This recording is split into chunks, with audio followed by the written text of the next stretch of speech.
This video is sponsored by my Patreon patrons. Be warned that footage from this show may contain flashing lights. The following is a preview of a full video that is exclusive to my Patreon for a full year. It's like an addendum to my Sonic Underground video, going back and doing that same episode-by-episode deep dive into its predecessor, Sonic SatAM. This preview covers the first full segment of the video, looking at the development of the show and reviewing its pilot, Heads or Tails. Some of this is carried over from the Underground video, so if you already saw that and you don't need the recap, you can skip to this time code to get to the new stuff. The full video will go public on January 27th, 2024, but in the meantime, I hope you'll support the Patreon or just enjoy this first chunk. Thanks for all the support, everyone, and thanks for such a positive response to the Underground video. Here's some more.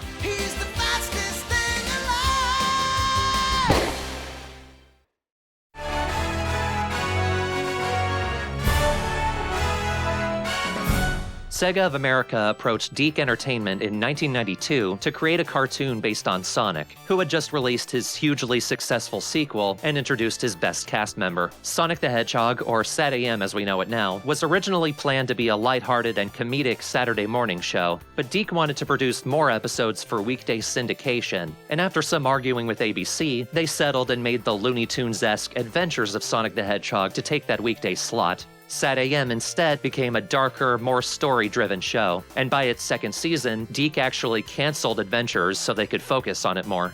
While DiC animator Phil Harnage is believed to have drawn one of the show's earliest pitches, as seen here in the UK's Sonic the Poster Mag #1, the show as we came to know it was largely the brainchild of veteran TV writer Len Jansen. He wrote the original show Bible that would be heavily reworked for the actual production, though much of that Bible would also be carried over to the Archie comics. Archie's initial miniseries actually beat the show to release by almost a year. Jansen also wrote the pilot, Heads or Tails, which has that much lighter and sillier tone that would be given to Adventures and early Archie instead. One of the things I missed in the Underground video was that this delay between these early pitches, the Archie comic, and the show finally getting to air was because of that argument between DiC and ABC. Syndication meant that those weekday episodes would not be exclusive to ABC, and the network's understanding when the show was pitched was that it would be exclusive. SatAM was supposed to come out in 1992 along with the comic, and in fact it may even predate Tails' very existence. That's why he wasn't in that very early pitch.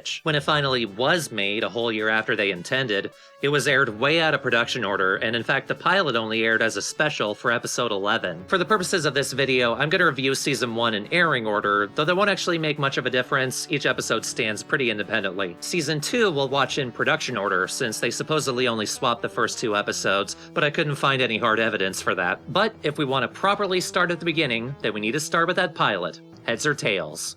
We open over the polluted industrial hellscape of Robotropolis, with the evil dictator Dr. Robotnik arriving, apparently from space, and landing with his pet robot chicken, Cluck. 5 seconds, Dr. Robotnik. We're home, Cluck. I do miss the beauty of this place when I'm away. He, of course, has the deadly, honeyed voice of Jim Cummings, playing him as violent erotically as possible. This first season, his voice is drenched in reverb, but they pull back on that for season 2. He lands at his base, where his long-suffering lackey, Snively, is waiting for him, voiced with plenty of slime and pathetic simper by Charlie Adler. Good morning, Dr. Robotnik. Exciting trip? Shut up, Snively. Snively has a remote that apparently messes up robots, but it doesn't come back for the main show. Neither does the SWAT-bots having personalities. Compared to their over-designed red and purple successors, I really think nothing beats these original SWAT-bots. They're so sleek and striking. Snively fails to give Robotnik much of any status update, but luckily, baby spotted! Emergency light, Dr. Robotnik, monitor 10. Isn't that one of those fetid little freedom fighters? Affirmative, sir. His name is Tails, and he is usually accompanied by Sonic. Take him. Perhaps his cries will flush out the hedgehog. We cut to my favorite Sonic character, just out and about gathering flowers to give to Princess Sally. Tails was voiced by a very young Bradley Pierce, who's probably best known as Peter from the original Jumanji movie, and as the voice of Chip in Beauty and the Beast. Considering he would have only been 8 or 9 when he started recording the pilot, he feels pretty natural in the role. His only real problem is yelling. which he's not asked to do too much. Otherwise, Tails is a sweet, adorable little bean, and I'm always happy to see him turn up. Princess Sally will love these. I can't wait to give them to her.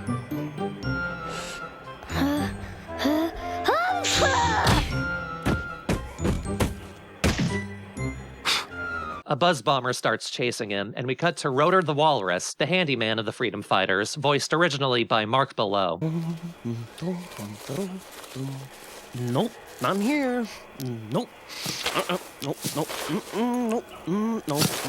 He's a lot dopier and goobery in the pilot, and he's always eating fish this episode, but I find him charming and likable. He feels like a bud, and he's got a very cuddly design. And out comes the star of the show, Sonic the Hedgehog himself, voiced for perhaps the first time by Jaleel White.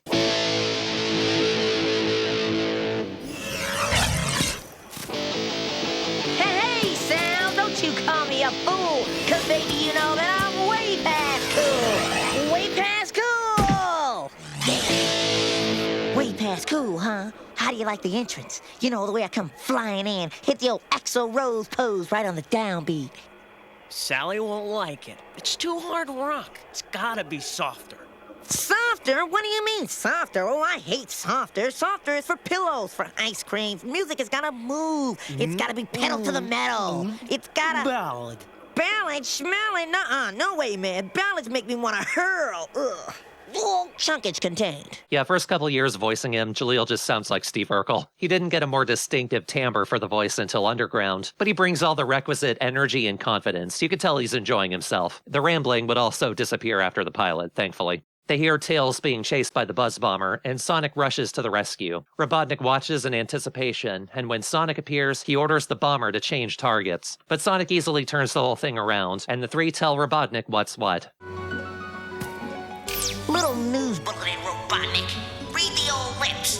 You are history. Done. Through. Out of here. 'Cause the Freedom Fighters are up and on the job. We're there. Hi, Mom. He's so freaking cute, I can't deal with it. Mark my words, Hedgehog. Before this day is done, you and the Power Rings will be right in the palm of my hand. Should we hold our breath, guys? No way. No way. Nope. Let's juice. Oh yeah, delayed content warning. Sonic says juice too much. You thought moist was bad? You'll learn better. Sonic takes Tails and Rotor to the secret entrance to the hideout, and he and Tails' brotherly relationship is so charming in just this one exchange. Can I ride with you, Sonic? You want to ride with me? Yeah. Sorry, bud. No can do. Just kidding. Let's juice.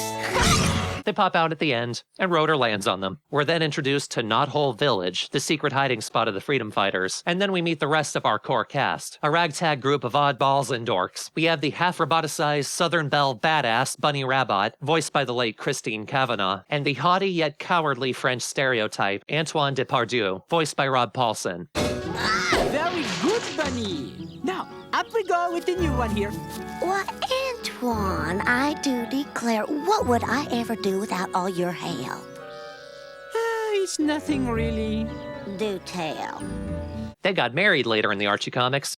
You can just see it, can't you? And the leader of this motley crew, the deposed princess of the kingdom, Sally Acorn, typing away at her computer, powered by the hyper-intelligent AI, Nicole. We're working on it, Bunny. Search databank for entry. Variable, catapult. Allow for an extra 1,000-pound capacity and begin creation.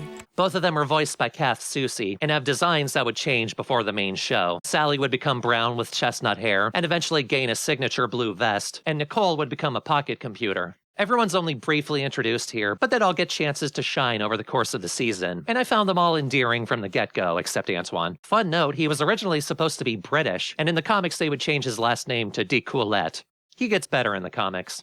He gets worse in the show. The Freedom Fighters are trying to figure out why their catapults keep breaking. Antoine hits on Sally in a way that we would now recognize as outright sexual harassment. I don't like Antoine very much. Ooh, you're really beautiful when you work, Princess Sally.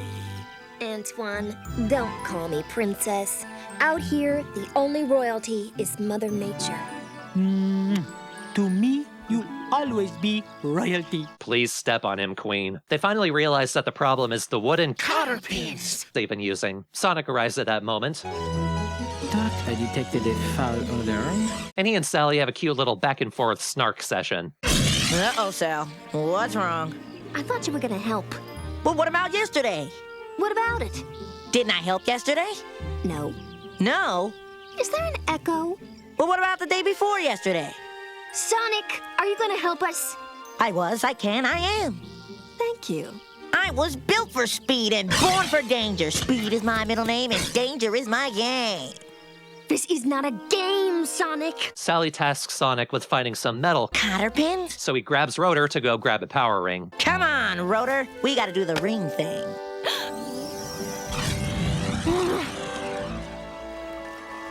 Is it time yet? Any second now. Here it comes! I got it! Hey, Sonic, how come you're the only guy who can use the power rings? My Uncle Chuck invented them for me so I could bring down dorks like Robotnik. I hate creepy old Robotnik. Yeah, don't we all? Yeah. Let's pause here and actually discuss the power rings. Out of all the things the show changes from the games, from cast to setting, I think the rings are the most distinctive. At the start of the franchise, they were mostly just Sonic's answer to Mario's coins, something for you to collect to get more points as you played through a level. However, the developers always tried to give them more significance, such as making them Sonic's health. As long as you have one in your possession, you can take a hit, but then you'll drop all the rings you have. Over time, perhaps because of that extra significance, they became a signature piece of iconography for Sonic, even more so than Mario and coins. Later games would make them even more useful, such as acting as currency, or being usable for lightspeed dashing or filling a boost meter. They're useful, but they're just there. They don't really matter to the story. SatAM was both the first Sonic property to make rings more useful and powerful than they were originally, and one of the few times they were significant to the story. Sonic's Uncle Chuck created them to enhance his abilities, and a new one is produced in his pond every day. They're used in almost every episode to give him a massive speed and power boost. But while they pay lip service to the scarcity of the rings, Sonic always has one on hand, and he usually wins the episode for him. Kinda devalues the struggle, but at least it's cool the show recognized how important rings would be to Sonic even before the games really did. We cut to Sonic running in an empty clearing where Rotor appears doing this. It makes me laugh every time I see it. Rotor then shows him another cotter pin, and off Sonic goes to Robotropolis. Not sure what the point of that was. I think it was just... But on the way, we see Tails flying around absent-mindedly and smacking his face into a tree. One of his establishing scenes is flying into a tree, getting mad, and then fighting it. This was long before it was decided he was a genius. And despite that, I also don't know what the hell this scene is about. What are you doing?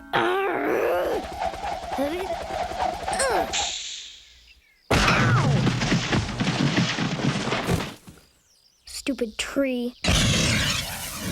Tails, what are you doing? Going to the big city. I'm excited for you, little bro. He fucking dribbles him, it's so weird. But that's nowhere near cool. How come?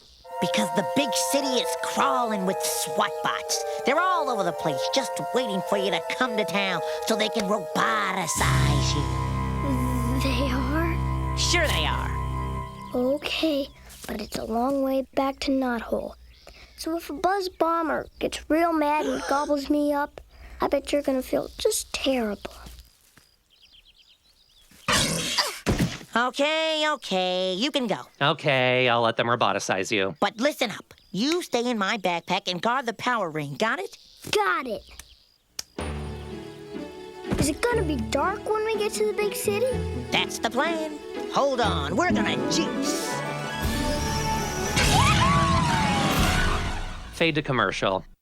I cannot describe how refreshing it is to reach this point in an episode and be charmed and not feel like I need to grab my inhaler. We return to the rainy streets of Robotropolis with guard bots on patrol. They sound like Charlie Adler here, but in the main show they're voiced by Jim Cummings and Frank Welker. Sonic and Tails pop out of a dumpster, and we get a good Tails face. Ew, how come the big city smells so yucky? Because Robotnik's factories hurl tons of crud into the sky every day.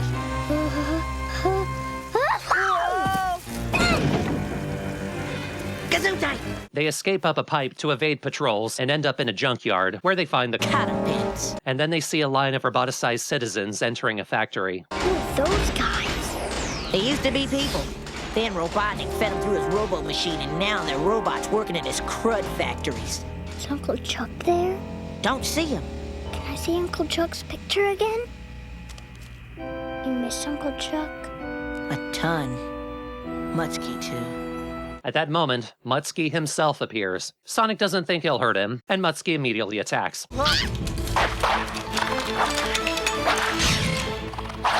Mutsky, Mutsky, Mutsky. This is the thanks I get after putting you through 4 years of obedience school. Bad dog. You sit, you stay, you don't bite. Understand?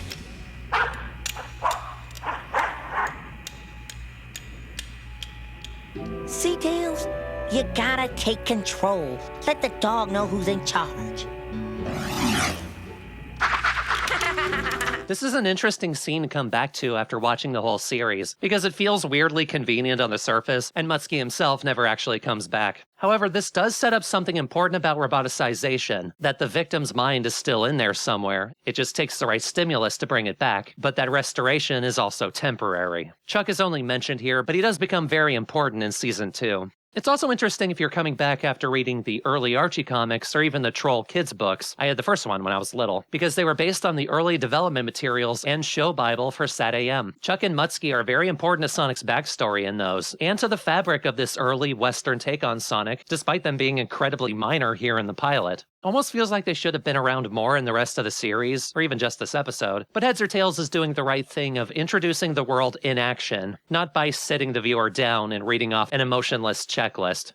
It's also very funny if you read the post-reboot Archie comics, where they made Mutsky into Ben Mutsky.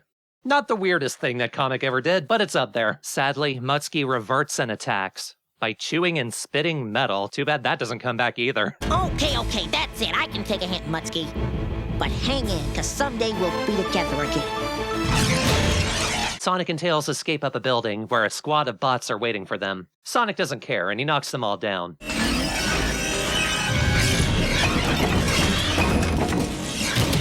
Tails, you okay? Yep. They slip down an air vent and end up right above where Robotnik is preparing his latest plan. Sonic, I gotta go to the bathroom.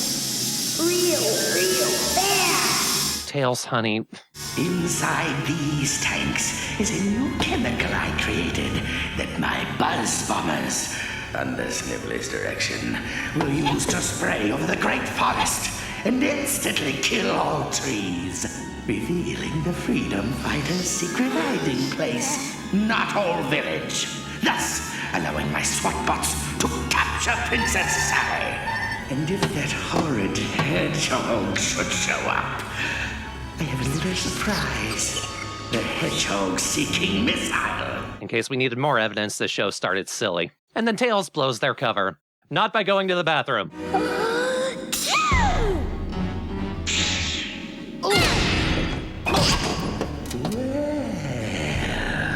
nice of you to drop in, hedgehog. Did we miss dinner? We come back from commercial to them captured, where Sonic, of course, doesn't give Robotnik the satisfaction, because It's juice time! Get him! Get him! Get him! Get the hedgehog! they're back on the roof where Sonic puts his power ring to use. The power ring! Hold on, Tails! We're gonna warp Sonic!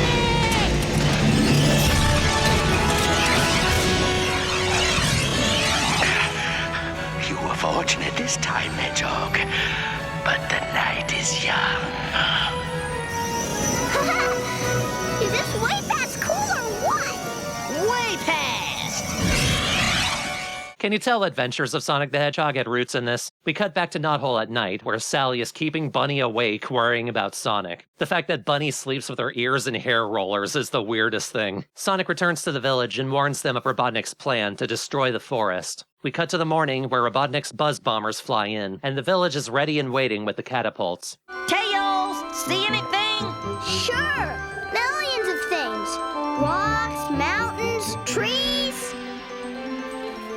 I know, I can't be mad either. Sally says the cotter pins are working, but the buzz bombers still need to get closer, so Sonic gets an idea. The buzz bombers hate my guts, right? Yes, so? What do you mean, so? So, as in so what? So, they'll follow me anywhere, including inside our catapult range. Thank you. I am humbled. I hate to admit it, but you're right. It has been so long since I saw charming, appealing facial expressions on this character. He's a twat, but I missed him. Sally launches him out of a catapult at the bombers, and he splashes them with balloons filled with ice water. The diversion works as both the bots and Robotnik lose focus and go after him. Robotnik fires the Hedgehog missile, but Sonic's ready for it.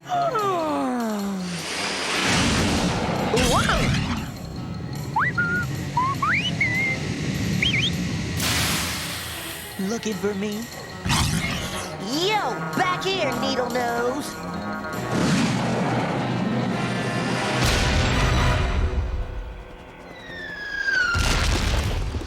Hello? Get that hedgehog, Bomber One, or I will turn you into a can opener! Sonic has their full attention, so he leads them right to the catapults, where the Freedom Fighters splash them with more water balloons. They briefly chase after Tails, but some more water balloons and the entire fleet of bombers literally just give up and retreat.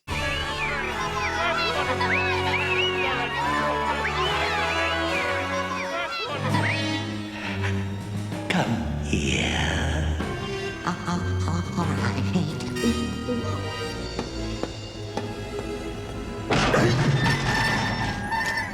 You were really great today. Thanks. What about yesterday? What about it? Well, wasn't I great yesterday, too? So-so. So-so? Is there an echo? Well, what about the day before yesterday? What about it? Well, was I great or so-so? I don't remember the day before yesterday. Well, I do, and I was great. Heads or Tails is hardly my favorite episode, and not just because it's lighter and sillier than the rest of the show, but I am always happy to watch it. It's a fun, welcoming introduction, brimming with personality. All of the best parts of its characters and their relationships were carried over to the full series, just retooled and made a little more grown up. There's a gulf of difference between this and SatAM's successor's pilot, Wedding Bell Blues, where that one could only suggest the promise of its concept. This one has already delivered on it. B+. It's important to remember that the pilot was commissioned in 1992 before getting somewhat retooled when the show was finally greenlit. It was notably directed by John Grusd, who had produced and directed the Mario and Zelda cartoons, and you can see that same brightness in the color palette. Grusd left DiC shortly after, so he did not return for the full season. By that time, DiC and ABC settled and the wackier Adventures of Sonic the Hedgehog was greenlit, effectively taking most of Grusd and Jansen's original brightness and silliness with it. In fact, the DVD box set comes with a printable PDF of the pilot script, and it's considerably different from the final result. Snively's making a bunch of egg puns, Sonic comments on Mutsky's tongue. It's much weirder and wackier, so I wouldn't be surprised if it got retooled even further after AOSTH was pitched in '92. Interestingly, that show's pilot was leaked in the late 2000s, and it still includes Jim Cummings as the voice of Robotnik. Long John Baldry must have been a later addition. The first one who captures the sneaky pest can name his own reward! SatAM instead became darker and moodier, signified by Dick Sebast taking over as director. He was a veteran of Disney and Hanna-Barbera who had just recently directed 9 episodes of the Batman cartoon. Tracks, doesn't it? It's only at this point that I want to look at the title intro, as it was made after the pilot and more follows that darker tone. In fact, there was a completely different intro for the pilot that's almost completely lost media, and Mr. C has a good video going into detail on it, links below and in the card, but I have to mention the early version of the theme song because it is hilarious. Sonic the Hedgehog, too fast for the naked eye. Sonic the Hedgehog, Sonic, he can really move. Sonic, he's got an attitude. Sonic, he's the fastest thing alive. This version was either the theme for the very original airings of Season 1 on ABC, or a prototype used for the preview digest airing of the episode Supersonic, depending on who you ask. Either way, the Noisy Neighbors version is the one most people are familiar with. I used to get a chuckle out of the later vocals. I never thought they had toned it down. But the title that we're used to. I overall like it more than Sonic Underground's title for 2 reasons. One, the song itself is just a song. It's a simple, synth-string-drenched celebration of Sonic and everything cool about him. It stands on its own outside of this show, which is part of why it's stuck around in the fandom for so long, while Underground's theme is more of a humorous meme these days. 2, the animation alone is good storytelling. Robotnik takes over the world and turns it into an industrial wasteland. Sonic and crew break into a dam, evade SWAT bots, and Sally opens the dam and sets the place to blow. They escape, the place goes up, and we see a river return to Knothole. Whereas Underground would try to cram in every piece of information it could in an erratic mess because you needed to know so much to follow any of it, SatAM just gives you a snapshot of the show in action. Sonic is cool and super fast, Sally is a crafty badass herself, he's the muscle to her brains, they kinda got a thing going, and they're taking down Robotnik one step at a time. I got pretty tired of Underground's theme and intro near the end of watching the series, but I never got tired of this one. Also worth noting the background music composed by Michael Tavera, which carries through the rest of Season 1. It's simple, orchestrated stings and leitmotifs, and it does sound like he wrote 5 pieces of music that get repeated ad nauseum, especially this one. But after some of the grating, desperate-to-be-cool music from Underground, when it wasn't a lot of dead air, I'll happily go back to this any day. But all of that is just prelude. The show has been picked up for 12 more episodes, and though the pilot showed promise, it's up to the main show to prove itself. It's autumn 1993, and we begin Season 1.